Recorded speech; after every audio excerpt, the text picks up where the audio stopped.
The air inside the church was thick, almost unbreathable. 1,000 whispers had carried in from the parking lot, voices trembling with anger, grief, and confusion. Cameras clicked from the back rows, lenses trained on the widow who now stood at the podium. Erika Kirk's hands rested on the edge of the wooden stand, her eyes steady though rimmed with red. Everyone waited for her to unleash what they expected: rage, condemnation, maybe even a call for vengeance. But then came the words no one imagined. "I forgive him." The sentence dropped into the silence like a stone into still water, sending ripples across the packed memorial hall. Gasps, audible and sharp, broke from the crowd. A man in the third row dropped his head into his hands. A woman clutched her chest. Some leaned forward, as if their ears had betrayed them. Had they really heard that? Forgiveness, for the man who had taken Charlie Kirk's life? The media headlines wrote themselves in that very instant. The story wasn't just about a tragic death anymore. It was about a woman daring to defy the most natural human instinct, retaliation, and choosing instead a radical, disarming act of grace. But in that room, it wasn't headlines people felt. It was tension, confusion, even anger. Some muttered under their breath, too stunned to contain it. Others wiped tears, sensing something profound had just been spoken, though they couldn't yet name it. And at the center of it all, Erika stood unwavering, her voice trembling only slightly, her body radiating a strength that seemed to defy the weight of her grief. She didn't elaborate. Not yet. She let the shock settle, let it linger in every heart like a challenge. For some, it felt like betrayal. How could she absolve a killer? For others, it was a glimpse of something higher, something that didn't fit into the black and white categories of politics, revenge, or justice. "I forgive him." 3 words that threatened to reframe everything the country thought it knew about this tragedy. But how did we get here? How could forgiveness grow in the shadow of violence? To understand, we must step back. The shock of Erika Kirk's words at the memorial cannot be understood without first stepping into the storm that had already been raging across America. This wasn't just the loss of one man. It was the spark that fell onto a field of dry grass, a political moment primed to ignite. Charlie Kirk had always been a lightning rod. To some, he embodied a fearless defender of conservative values. To others, he was the loudspeaker of division, a man who seemed to thrive on stirring outrage. His rallies packed arenas, his debates flooded social media feeds, and his confrontations were replayed endlessly on cable news. Whether you agreed with him or despised him, Charlie Kirk was impossible to ignore. That was why his death hit like a thunderclap. It wasn't just a personal tragedy, it was instantly a national story. For a polarized America, it became one more battleground. Commentators lined up within minutes to frame it in their chosen narrative. One side painted him as a martyr of free speech, cut down because he dared to speak boldly. The other side saw it as the inevitable fate of a provocator who had long stoked anger. But in living rooms and classrooms, on phones and at dinner tables, ordinary Americans were asking a deeper question: what does this mean for us? Because beneath the headlines, the country itself was already strained. Every debate felt like war. Neighbors eyed each other with suspicion. Friendships cracked under the pressure of politics. Identity was no longer just personal, it was weaponized, a fault line running through every community. Freedom, dignity, belonging, these were the stakes people felt pressing against their chests. And now, with Charlie Kirk's death, those stakes became unbearable. In the days after, protests broke out in cities. Some carried signs declaring Kirk a hero whose voice had been silenced. Others carried placards with words of triumph, celebrating the end of a dangerous man. On Twitter and TikTok, his name trended for days, each post sharpening the edges of an already fractured nation. There was no middle ground left, only celebration or mourning, outrage or vindication. And then came the memorial. For many, it felt like the trial of Erika Kirk. Would she stoke the flames? Would she curse her husband's killer and join the chorus of vengeance? That's what people expected. That's what America was bracing for. A widow with a microphone, fusing her grief with rage and fueling an already volatile fire. But Erika had something else in mind. Something no strategist, no pundit, no media outlet had predicted. She didn't raise her voice in fury. She didn't curse the man who took her husband's life. Instead, she chose a path so rare, so unthinkable, that it shattered the assumptions of the room and sent shockwaves across the nation. "I forgive him." Those words weren't just personal. They were political. They challenged the very architecture of American division. They questioned whether identity must always mean enemies, whether justice must always mean revenge. In a moment when everyone assumed she would choose bitterness, Erika chose a weapon more powerful than anger. And as her words echoed through the memorial hall, the stakes for America became clearer than ever. This wasn't just about Charlie anymore. It was about the country's soul. No one could predict what Erika would do next. To understand the magnitude of Erika Kirk's forgiveness, we must confront the shadow that made it necessary, the man who pulled the trigger. The killer's name, blasted across every headline, became synonymous with rage. Yet behind the mugshot and the courtroom sketches was a story of corrosion, a slow descent shaped by bitterness, resentment, and the poisons of a divided nation. He hadn't always been the villain. Once, he was just another young American, full of contradictions, searching for belonging. But like too many caught in the whirlpool of online radicalization, his insecurities hardened into certainties. Each late-night scroll on extremist forums etched anger deeper into his bones. Every video that painted the world as a battle of us versus them pushed him closer to the edge. And every personal failure, every humiliation, found an easy scapegoat in the voices he consumed. To his neighbors, he was awed, withdrawn, a man who carried silence like a shield. But inside, storms raged. He believed America was being stolen, that his identity was under attack, that figures like Charlie Kirk weren't just opponents, they were threats to his very existence. Ironically, it was the mirror image of what Charlie's own supporters believed. Both sides convinced the other was the villain in a story of survival. Yet his contradictions betrayed him. He raged about family values, though he barely spoke to his own. He railed about patriotism, yet did little to contribute to his community. He projected strength online, but in real life, he felt powerless, a man shrinking under the weight of his own insignificance. Hatred gave him the illusion of control. Violence, he thought, could give him meaning. The weeks leading up to the killing were marked by rehearsals of rage. He scribbled notes, posted cryptic messages, and convinced himself that his act would be remembered. And in a twisted sense, he wasn't wrong. The day he confronted Charlie Kirk, he saw himself as the executioner of justice. But what he really executed was his own humanity. The act itself was fast, almost mechanical. Yet in those seconds, decades of division, anger, and brokenness collided. By pulling the trigger, he didn't just end Charlie's life. He carved his own into infamy, placing himself in the darkest chapter of a nation already straining under hate. The aftermath brought no redemption. Arrested, handcuffed, paraded before flashing cameras, he looked smaller than ever, a man swallowed by the very anger he thought made him powerful. His face became a symbol of what happens when resentment curdles unchecked. America saw in him the ugly reflection of its own divisions, how easily ordinary men can become monsters when fed on a diet of fear. And this was the man Erika Kirk would face, not in person, but in spirit, at her husband's memorial. This was the man she had every reason to despise. His arrogance, his contradictions, his crime, all demanded condemnation. Yet what stunned the nation wasn't his descent. It was Erika's refusal to descend with him. By offering forgiveness, she did what he never could, break free from the prison of hate. Still, the image of him, the killer, the antagonist in this American tragedy, lingered in the minds of millions. How could someone so small in soul wield so much power over the future of the country? How could one act of cowardice unravel so many lives? And yet, even darker than his act was the expectation of what would follow. Everyone assumed Erika would answer hate with hate, venom with venom, loss with vengeance.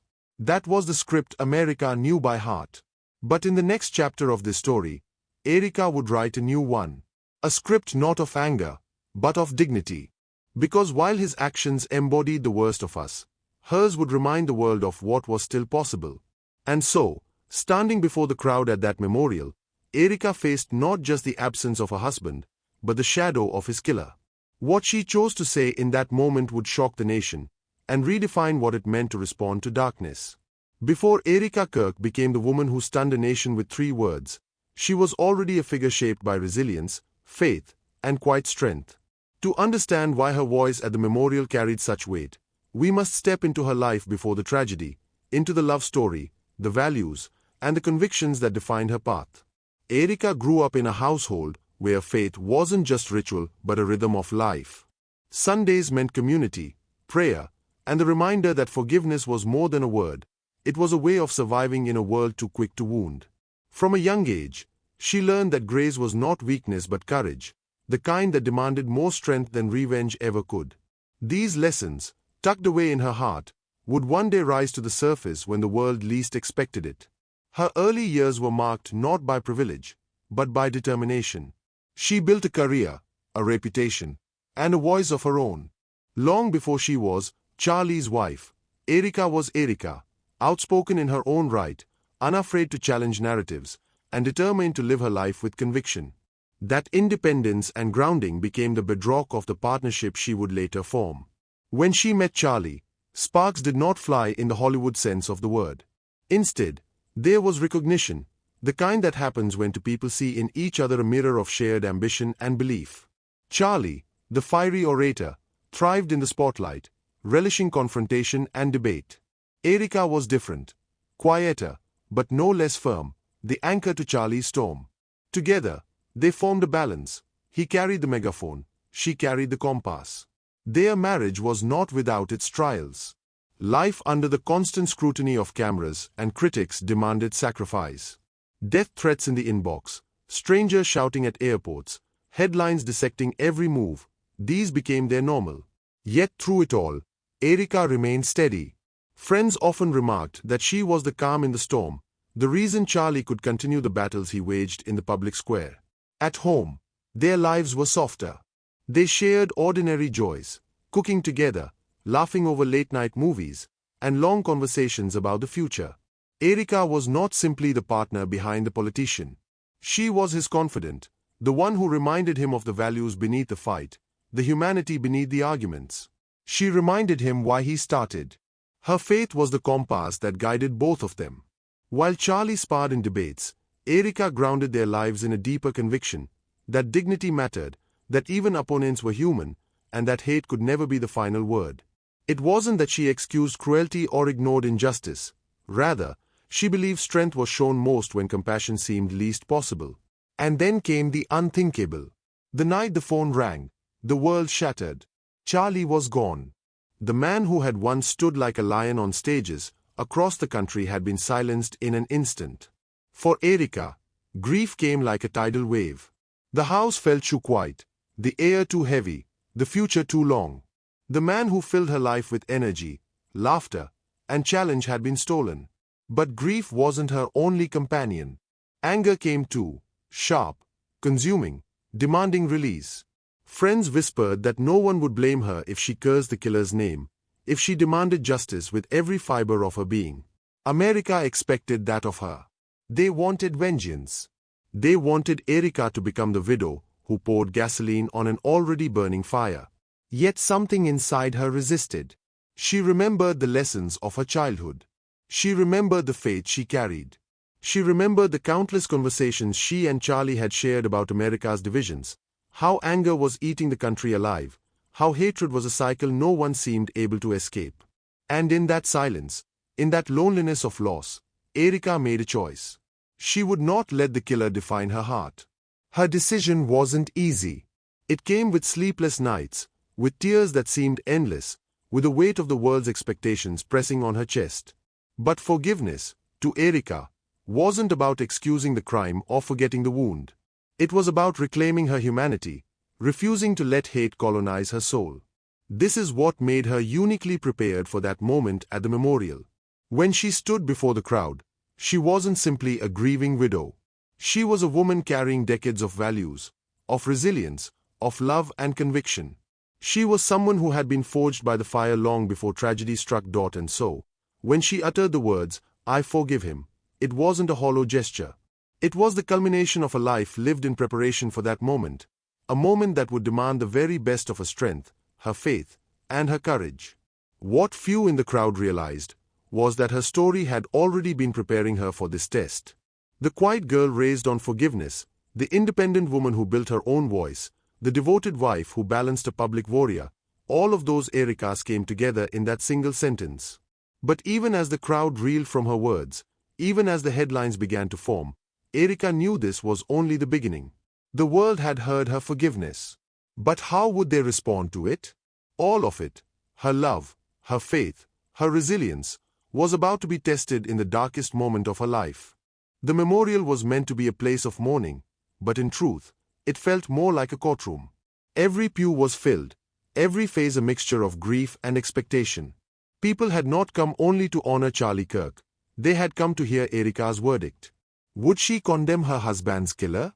Would she finally unleash the fury that so many in the crowd carried in their own hearts? Whispers rippled through the sanctuary as Erika rose from her seat. Some leaned in to catch every detail, the way she smoothed her black dress, the steadiness in her steps. Others exchanged glances, bracing themselves for the explosion they believed was inevitable. In a country drowning in division, this moment felt like a chance to tip the scales. The widow's words would be more than personal, they would be political ammunition. Reporters scribbled in their notepads. Cameras blinked red. Young attendees, phones raised, whispered to each other, "This is going viral." For them, it wasn't just about Erika. It was about what her grief would symbolize, what it would weaponize. In an America obsessed with narratives, her speech was already a battle before it began. The energy in the room grew heavy as she reached the podium. A veteran in the front row wiped his eyes, muttering under his breath that vengeance was the only fitting tribute. A group of students in the back held each other's hands, hoping Erika would rise above hate, but doubting anyone could. Even among Charlie's closest allies, the divide was visible. Some wanted fire, others prayed for grace. Erika paused at the microphone. Silence spread quickly, as though even the walls leaned in to listen. The only sound was the faint hum of air conditioning and the muffled sob of a child. Every breath in the room was bated, suspended. This was the crescendo of grief, the point where emotions boiled over into expectation. Everyone thought they knew what was coming. A blistering denunciation of the man who had killed her husband. A call for justice, sharper than any blade. Perhaps even an indictment of a culture that allowed such violence to fester. In their minds, Erika's speech was already written, one of vengeance, fury, and righteous anger. Her hands gripped the podium, knuckles pale against the wood. She scanned the crowd, her gaze moving across faces of family, friends, strangers, and enemies alike. Each person silently begged her to confirm their version of the story, to validate their anger or their hope. Inside that stillness, tension climbed like a tightening rope. Would she echo the cries for vengeance? Would she pour her grief into rage and ignite a nation already on fire? Or would she break under the weight of the moment, delivering words too fractured to matter? The room seemed to bend under the pressure of possibility. Erika inhaled, her shoulders rising as if she carried the burden of the entire country in her lungs. The crowd braced for her exhale, ready to pounce on whatever words followed. And then, with the world watching, Erika broke every expectation. The room held its breath. Erika leaned into the microphone, her lips parting with the calm steadiness of someone who had already waded through the storm. She did not tremble, did not rage, did not meet the moment with the fire people expected. Instead, she allowed a pause to linger, long enough to unnerve, long enough to make every person present lean forward in anticipation. Her first words were almost a whisper. "I forgive the man who killed my husband." It was as if time fractured.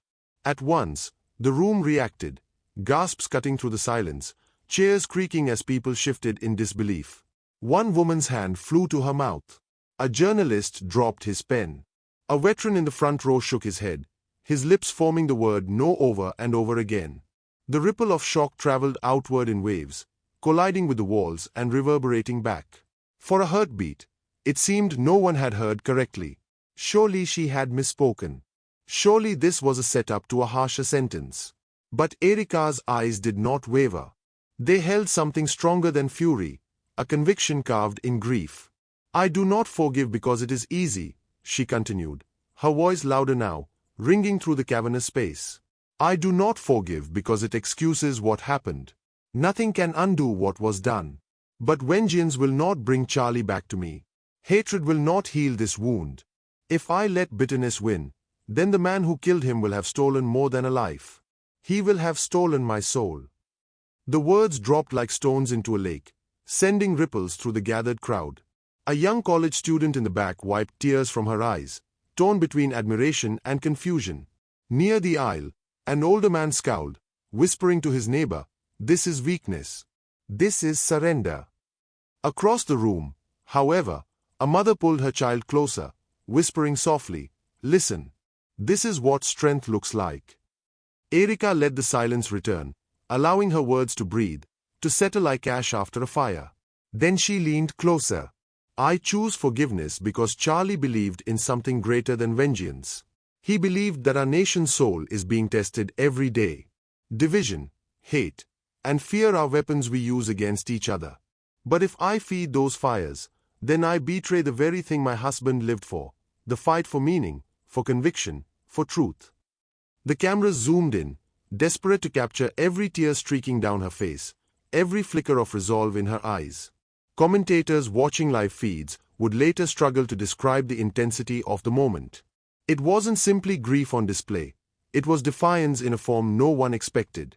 A low murmur spread through the pews, some people nodding, others shaking their heads violently, all united in the rawness of the moment. Erika raised her chin. "To the man who took Charlie's life, you do not control me. You cannot take my hope. You cannot make me hate you. I refuse to hand you that victory." It was here that the villain, though absent physically, suffered his symbolic defeat. Every expectation he had created, every narrative of retaliation, was disarmed. Violence thrives on cycles, action met by revenge, revenge answered with more violence. Erika shattered that cycle with a single act of radical defiance: forgiveness. In doing so, she denied him power. In the third row, a political strategist who had come expecting to harvest Erika's anger for partisan fuel sat frozen. The widow's words had dismantled the script he had already drafted in his mind. He whispered, "She just changed everything." The crowd's emotional temperature shifted, grief mixing with confusion, sorrow merging with awe. It was not the catharsis they wanted, but something deeper, heavier. A silence unlike any other followed, not empty, but thick, pregnant with meaning. Erika drew a deep breath, her eyes moist but steady. "Make no mistake. Justice must be done.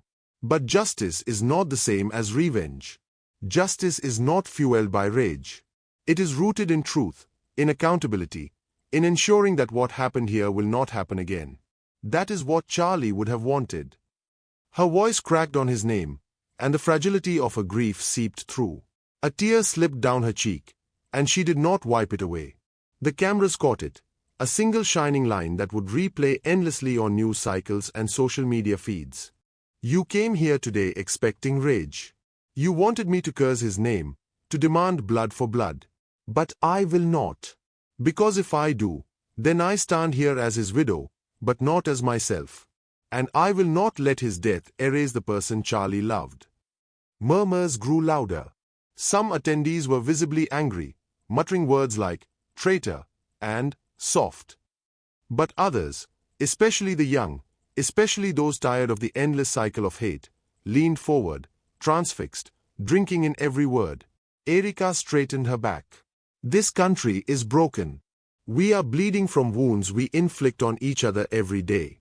And the only way forward is not through vengeance, but through forgiveness, through grace, through love." Her last words seemed to hang in the air, suspended like a fragile note. Tears streamed freely in the front rows now, some people weeping uncontrollably, others shaking their heads in disbelief. The clash of reactions was almost physical, one half of the room angry that she had not chosen fire, the other half shattered by the strength it took to choose light. Then came the pause. A cinematic stillness, so heavy it seemed the air itself refused to move. Reporters hesitated to scribble, afraid to miss even a breath. The cameras zoomed closer. People barely blinked. Finally, Erika stepped back from the podium. She did not slam the microphone or offer theatrics. She simply placed her hands together, bowed her head for a moment of silence, and returned to her seat. The sanctuary erupted, not in applause, not in boos, but in a chaotic blend of sobs, murmurs, shouts, and stunned silence. Some rose to their feet, clapping through tears. Others stormed out, muttering curses. Still others sat frozen, staring at the podium as if unable to process what had just unfolded. Erika sat down, her face serene but wet with tears. She did not look around to gauge reactions. She didn't need to. She had spoken her truth, and in doing so, she had detonated something larger than anger. She had planted the seed of possibility. And in that moment, the villain, the unseen antagonist whose actions had started this fire, felt the weight of his defeat. Not because Erika excused him, but because she denied him the satisfaction of her destruction. Her mic drop was not a roar but a whisper, not vengeance but forgiveness, and it shook the foundations of every person who heard it. The ripple effects of her words traveled far beyond the room. The moment Erika's words left her lips, they escaped the sanctuary and spread like wildfire. Within minutes, clips flooded social media, each one carrying the gravity of her statement. One video, shaky, filmed from the back of the hall, captured her tear-streaked face as she whispered, "I forgive him." By nightfall, it had racked up millions of views. Twitter ignited. "Hush, I forgive him" trended first in Chicago, then nationwide, then globally. Comment sections exploded with disbelief. "Strength beyond words," one user wrote. Their post shared 50,000 times. Another spat venom. "This is cowardice dressed up as grace." Screens lit up across the country as Americans debated, dissected, and declared sides in the cultural earthquake Erika had unleashed. Cable news looped her clip with relentless intensity. Conservative networks leaned in awkwardly, uncertain how to frame a widow's mercy when vengeance had been the expected narrative. Progressive voices called it prophetic, a rebuke of America's addiction to retaliation. One anchor leaned forward during a primetime slot and asked, with genuine awe, "Have we just witnessed the most radical act of political defiance in a generation?" Memes multiplied. One showed Erika's tearful face superimposed over the word grace, bold and unflinching. Another mocked her, pairing her words with captions like, "Forgiveness won't stop bullets."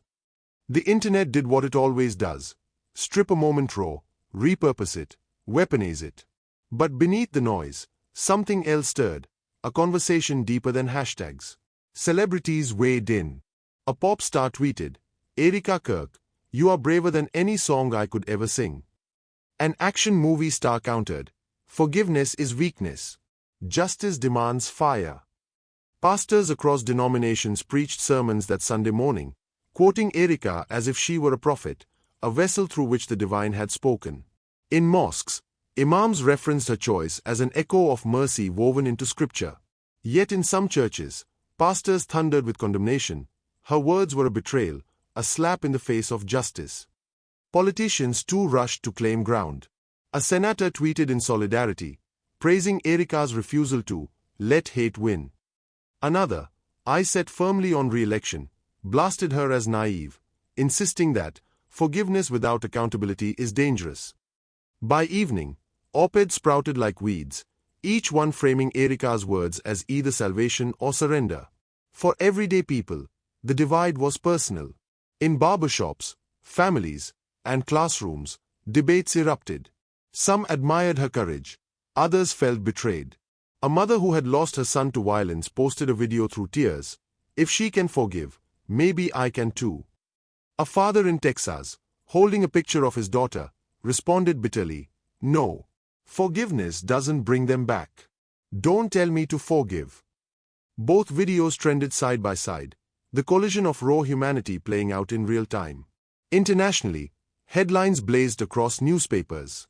American widow forgives husband's killer. In Paris, commentators compared her to icons of nonviolence. In Johannesburg, activists said her words felt familiar, an echo of reconciliation after years of apartheid. In Beijing, state media framed it as proof of America's deep divisions, a woman forced to preach forgiveness in a broken system. And yet, beneath the noise, Erika's words found unlikely listeners. A young activist in Baltimore recorded herself speaking directly to the camera. "I didn't believe in forgiveness. But when I heard her voice crack, when I saw the tears, I knew it was real. Maybe this is the revolution we've been missing." The clip was shared across platforms, sparking common threads that spiraled into thousands of voices, each wrestling with the meaning of mercy. The cultural shockwaves shook institutions too. Universities announced forums on forgiveness in politics. Think tanks convened panels overnight. Churches scrambled to rewrite sermons, balancing compassion with their congregants' thirst for retribution. Even corporations, desperate to keep up with the moment, began tweeting sanitized slogans about grace and unity, hoping to ride the wave without drowning in controversy. But not all reactions carried reverence. Hate groups seized the opportunity to mock Erika, painting her forgiveness as weakness, a failure to defend tradition. Memes on fringe forums depicted her as a puppet, manipulated by political enemies. Some even threatened her, furious that she had stolen the narrative they wanted. Rage, fire, retaliation. Through it all, Erika remained silent. No interviews, no follow-ups, no clarifications. The only words the public had were those she had spoken at the memorial. And that silence made them ring louder. Her restraint only fueled speculation, adding mystery to a moment that already felt mythic. The shockwaves weren't confined to screens or speeches. In small, unremarkable homes, families stayed up late, arguing, crying, asking each other impossible questions. Could they forgive the unforgivable? Was mercy a strength or a surrender? And what did it mean that a woman who had every reason to hate chose instead to release? America had been fractured long before that day. But Erika's words struck a fault line, deep and jagged. For some, they were healing balm. For others, salt in an open wound. And as the days turned into weeks, it became clear this was not a passing moment. It was a cultural reckoning, a mirror held up to a nation already on edge. But Erika's words weren't just for a moment. They were a challenge for the future. Forgiveness is often dismissed as passive, a quiet retreat, a refusal to confront reality. Yet, standing at that podium, Erika revealed something far more profound. Forgiveness is not surrender. It is defiance. It is a radical choice to seize control of the story when the world demands rage. And in that moment, she did what few believed possible. She wrestled the narrative away from hatred and placed it firmly in the realm of dignity. Her act was not the erasure of justice, it was its redefinition. She showed that power does not always roar like a lion. Sometimes, it whispers through tears. Sometimes, it chooses to disarm violence not by mirroring its fury, but by disarming the soul that violence tried to break. Erika's words became a mirror, reflecting back the deepest question: do we define ourselves by vengeance, or by the courage to rise above it? For a nation addicted to outrage, the lesson cut deep. Forgiveness in America is often portrayed as weakness, especially in politics, where strength is measured in punches landed and enemies humiliated. But Erika flipped that expectation. She taught that forgiveness can be the sharpest sword, cutting through cycles of retaliation. In forgiving, she did not absolve the crime. She dismantled its power to control her, to define her, to infect her with the same poison that took her husband. This was not just personal, it was universal. Her words held a truth that transcended party lines, faith traditions, and borders. Because beneath the shouting matches and political theater lies a shared human ache, the desire to be free from bitterness, to escape the chains of hatred. Erika's forgiveness reminded America that dignity is not found in how loudly we curse our enemies, but in how firmly we refuse to become them. The crescendo of her act rippled outward, not just as a cultural debate, but as a moral challenge. Could communities fractured by race, ideology, and violence find courage to forgive? Could families torn apart by grudges lay down their weapons of bitterness? Could a nation as polarized as America imagine reconciliation, not as naivety, but as power? History tells us the answer is yes, when leaders and ordinary people alike dare to believe in it. From South Africa's reconciliation after apartheid to civil rights marchers singing peace in the face of brutality, forgiveness has been the turning point in humanity's most transformative chapters. Erika, in her grief, joined that lineage. Not by design, not by political ambition, but by the simple, earth-shaking act of saying, I forgive. The beauty of forgiveness is that it multiplies. One act gives others permission. One voice cracks the silence, and suddenly, people begin to imagine that maybe they, too, can release what has haunted them. Erika's forgiveness was not an end, but a seed, planted in the soil of a divided nation. Whether it grows depends on how many water it with courage of their own. And so, the moral is not confined to Erika's story. It belongs to us.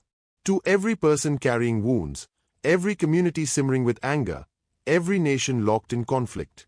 Forgiveness does not erase pain. It does not deny loss. It declares, you will not own me. My dignity, my humanity, my love, these remain mine. In the end, Erika's message was simple yet seismic: dignity over hate, love over vengeance.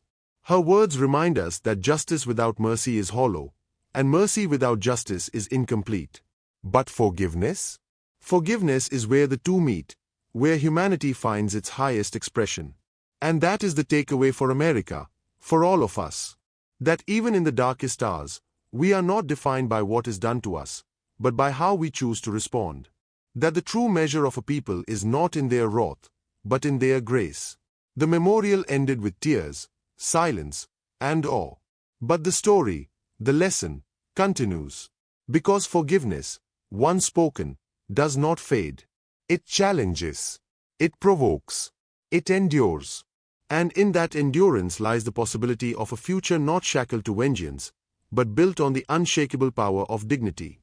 And so, we return to where this story began, with a widow, standing before a nation divided, uttering three words no one expected: I forgive him. Those words were more than a headline. They were more than a moment. They were a reminder that even in an age of division, even in a culture addicted to outrage, grace still has the power to stop us in our tracks. Erika's choice did not erase her pain. It did not undo the loss of her husband. But it shattered the script everyone had already written for her. In a world that demanded rage, she chose dignity. In a room bracing for condemnation, she offered mercy. And in doing so, she turned what could have been just another funeral into a national reckoning. That is why this story matters. Because it forces us to ask, what kind of people do we want to be? Defined by vengeance, or defined by our capacity to rise above it? Erika's words prove that dignity can outshine hate, that love can stand taller than vengeance, and that forgiveness, far from weakness, may be the bravest act of all. If this story moved you, if it made you pause, question, or even shed a tear, then don't let it end here. Share it. Pass it on. Let others feel the weight of her words. Because the more people hear them, the more this act of forgiveness grows into something larger than one moment, one family, one nation. In a time where hate is loud, let us make dignity louder. Because if Erika could forgive, perhaps we all can find the courage to choose grace over fury, and light over darkness.